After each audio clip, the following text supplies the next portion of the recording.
Hey everybody, thanks for coming back to my channel, The Backyard Gospel Project, where food meets faith. Today at the house, we're going to do some beef ribs on the Weber Kettle. Stay tuned to the end to see what they're going to look like.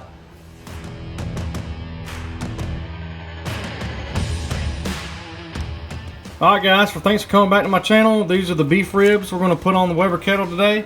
So, just over 3.5 pounds of beef back ribs. What we're going to do, we're going to bind them with Worcestershire sauce, the binder we're going to use. We're going to hit it with some pink salt, chili powder, and on the top we're going to put the big game rub from Traeger on top. We're going to use hickory wood to smoke with hardwood lump charcoal.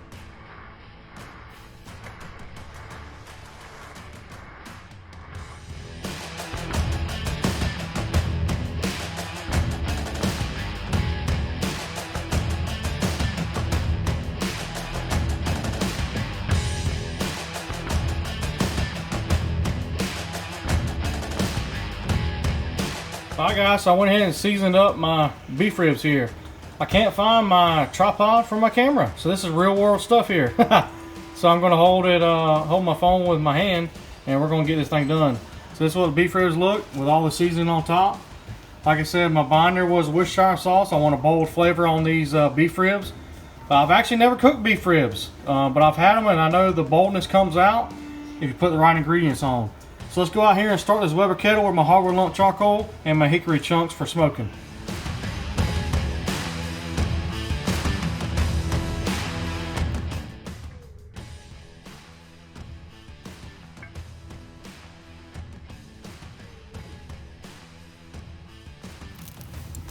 Alright guys, let me show you what I got in the kettle.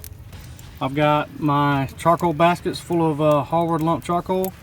My piece of hickory back there in the back's catching. And I got my ribs put on my Weber Kettle here. So I got them on the off side. I'm looking for a temperature on my grill about 250. And the internal temp after a few hours is going to be about 200 degrees on these ribs in order for them to get real tender. I'm going to check in about an hour and a half. And if I have to, I got to wrap them up. I'm going to do that with some Worcestershire sauce, give a little bit of moisture to it.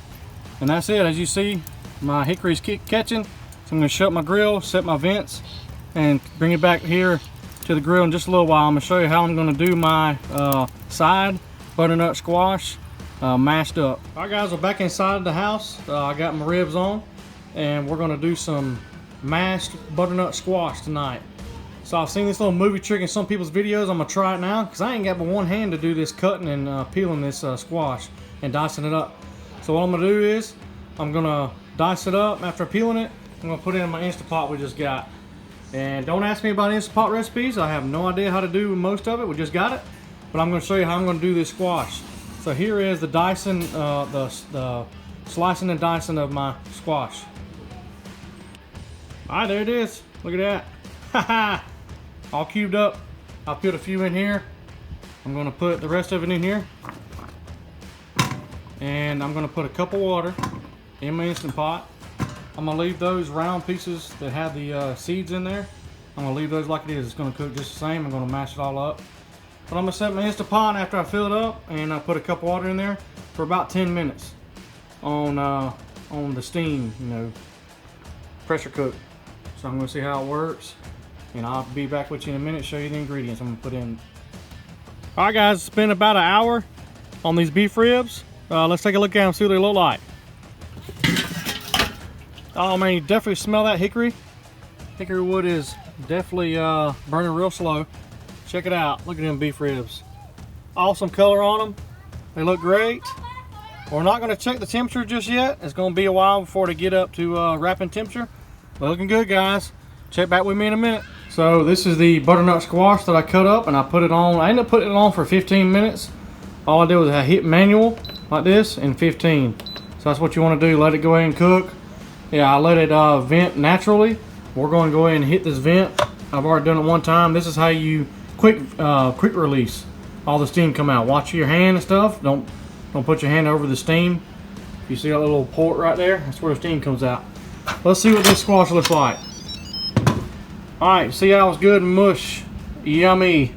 Gonna make some good mash. So I got some ingredients here. I'm gonna try it out. If you guys are into winging ingredients sometimes, you're at the right place. Here's a little bit of heavy whipping cream, okay? Just a little bit, or maybe a lot. Parmesan cheese.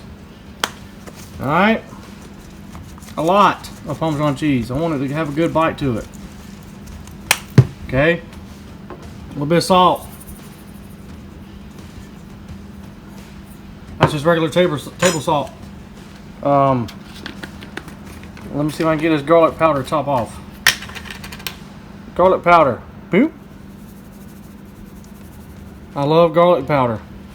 Alright, so I'm going to take this masher right here and start mashing it up, just like that. I'll see you back in a minute whenever I get it all incorporated and mixed up. I got my mashed butternut squash good to go. After I mashed it up, I added a dollop of sour cream. If you don't know what a dollop is, it's a little less than a cup and a little more than a tablespoon. So that's how that works. Looks good. This is the consistency that I like right here. Okay, you know, mashed potatoes maybe a little bit thicker, but these the butternut squash mashed up, I have to say, just winging it worked out pretty good. Has a good garlic flavor to it, real creamy. Maybe my kids will eat it, I'm not sure.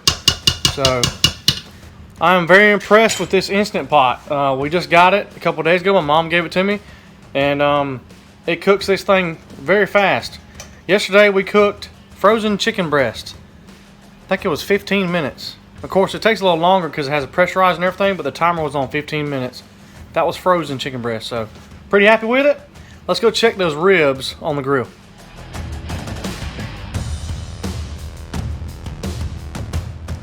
Alright guys, we're back inside after 2 hours, maybe 2.5 hours. I lost track of time. Maybe 2.5 hours. This is kind of a fast cook with these ribs. So let's see what they look like.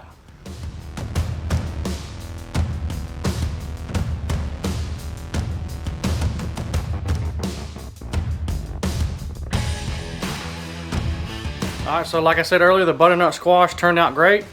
Let's take a taste test of these ribs. I smell them, they smell great. So let's taste them. I don't know which one I want. This looks like a dinosaur rib, good grief. Look at that big old thing. A little bit of a smoke ring. Awesome! Got a little piece of that membrane, whoops. Let's take another bite. That's it right there.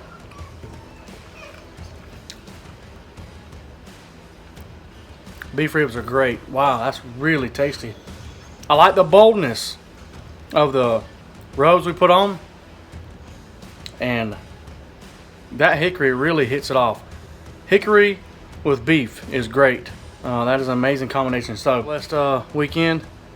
You guys have a good one, and we'll talk to you later.